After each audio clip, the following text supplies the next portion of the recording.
Hey guys, and welcome back to another YouTube video. In this video, we're going through the Hawthorn versus West Coast game in which Hawthorn ran out very convincing winners by 11 goals, 74-8. I just want to check here if it was 12 goals 2 that they scored, or whether they scored 11 goals 8. I just need to check that. Well, if it would be exactly 11 goal margin, or if it was 10 goals 6 margin. 1 second here. No, they kicked 11 goals 8.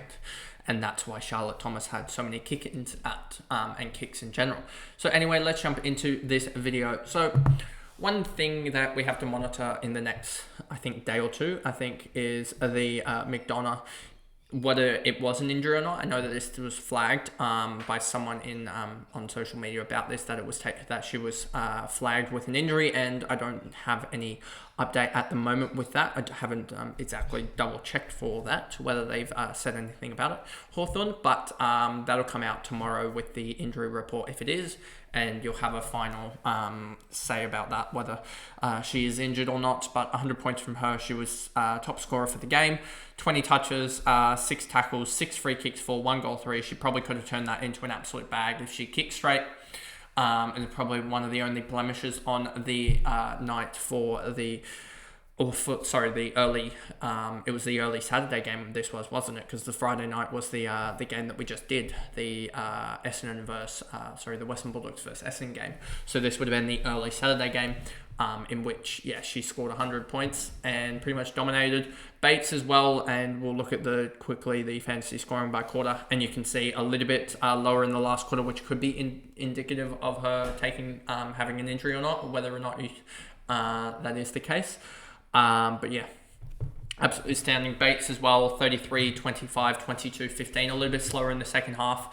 I'm pretty sure was it her or West that did they both kick goals? Bates kicked 2 goals. But yeah, one of them was on about 47, like halfway through the second, and I was like, it must have been Bates, because looking at West's here, she never got up to 47. So it must have been Bates. Was like 7 minutes into the second quarter on 47. I went, that could be a big score very easily, and luckily she slowed down. She had 22 and 5 tackles, 2 goals there as well to prop it up.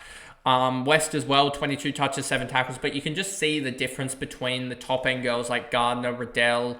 Rowbottom had a stinker, so not really her, I guess, but Marinoff is in a different stratosphere. But those type of girls, their really poor games are sort of these 90 games, and they have the ability to go 130. Whereas if you look at Bates and West and those type of sort of next sort of tier down, you'll see that they have that big 130 game, but they've also got a 60 in them, an 81, a couple of 80s, a 90.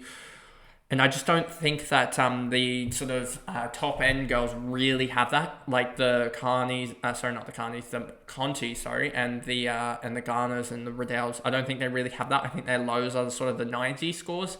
I say that as I remember Conti scoring a 75.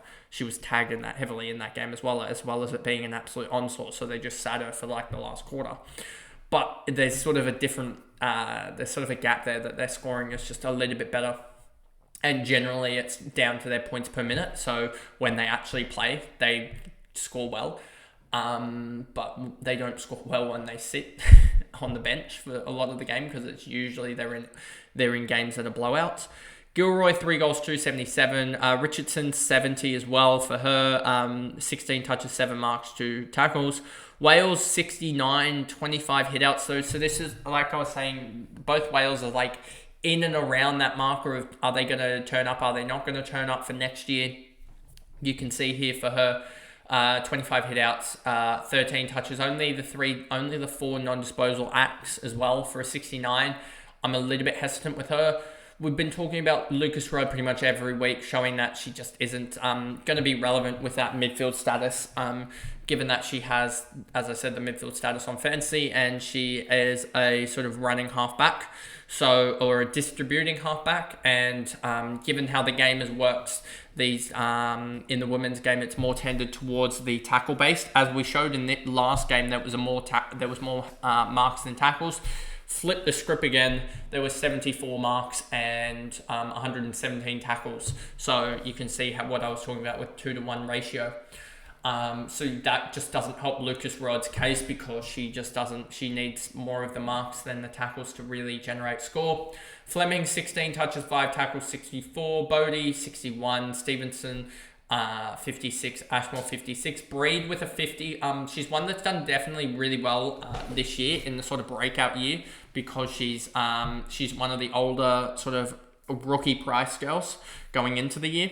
If we look at this, you can see season 8, she played 8 games for a 27, but she played 54% tog. Did she just have a couple games where, you can just see a 29%er for a 5 where she got injured, and then also 65%er for an 18, 58 for a 29. She just generally had a couple of injury games as well as not getting as much CBAs, I don't think. And you can sort of see it here where she got her limited touches. And she's very much a strong tackler, so as well as playing a little bit in the ruck, which was weird to see. 9 hitouts last year in a ruck game. That's weird. But anyway, you could see it sort of happening, and so that'll be something that I look at next year heavily with the women's is, as that's West Stats, is looking at those sort of 22, 23-year-olds that are in the system still and trying to find those sort of that 1 or 2 mids that are going to break out heavily. Because they're just bigger bodies. They're generally more, they've had more pre-seasons to be able to develop, and they're going to be able to make more of an impact than these sort of 18-year-olds that come straight on. Locke, Kemp, Vukic, Hipwell, Everest, Williamson, McLaughlin, Elliott, and then Smith. And then we move over to the West Coast side of things, and you have Charlotte Thomas, 84, 25 kicks, 1 handball. That's a ratio and a half. That is... Let's just look at her kick. Her kick to handball ratio might be the best in the comp. 7.83 kicks to handball ratio. And when she plays Hawthorn, she has a 40 kick to handball ratio.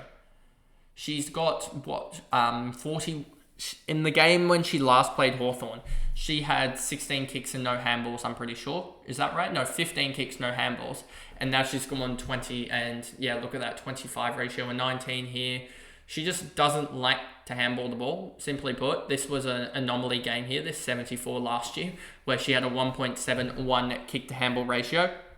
So she's just absolutely blown that out of the water, and now, she's one of the best halfbacks in the comp, to be honest, distributing-wise.